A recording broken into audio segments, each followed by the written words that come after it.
Method mention பண்ணினதுனால நம்ம average கண்டுபிடிச்சி தான் இங்கே போடணும். ஆவரேஜ்னால் என்ன அப்படின்னா, உங்களுக்கு தெரியும், கிளாஸில் என்ன பண்ணுவீங்க, நீங்கள் மார்க் கொடுத்த உடனே ஒரு ஃபர்ஸ்ட் டேர்ம் முடிஞ்சாலோ இல்லை கிளாஸில் ஏதோ ஒரு எக்ஸாம் முடிஞ்சோடனே அந்த உங்கள் மார்க்கோட ஆவரேஜ் கேட்டால் என்ன பண்ணுவீங்க, Tamil, English, maths, science, social இது 5 மார்க்கையும் ஆட் பண்ணி 5ஆல் டிவைட் பண்ணுவீங்க. அதுதான் உங்களுடைய ஆவரேஜ் பர்சன்டேஜ்னு சொல்லுவாங்க. அப்படி இல்லை எனக்கு சயின்ஸ், சோஷியல், மேக்ஸில் மட்டும் சொல்லுங்கள் அப்படின்னா அந்த 3 சப்ஜெக்ட் ஆட் பண்ணி 3ஆல் டிவைட் பண்ணுவீங்க. 5 சப்ஜெக்ட்டுக்கு போடும்போது 5 மார்க்கையும் ஆட் பண்ணி 5ஆல் டிவைட் பண்ணுவீங்க.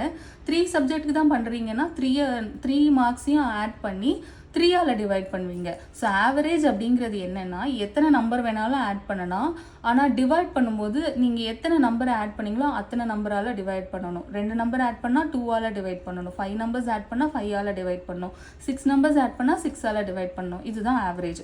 இப்போ நமக்கு 2 ரேஷனல் நம்பர் தான்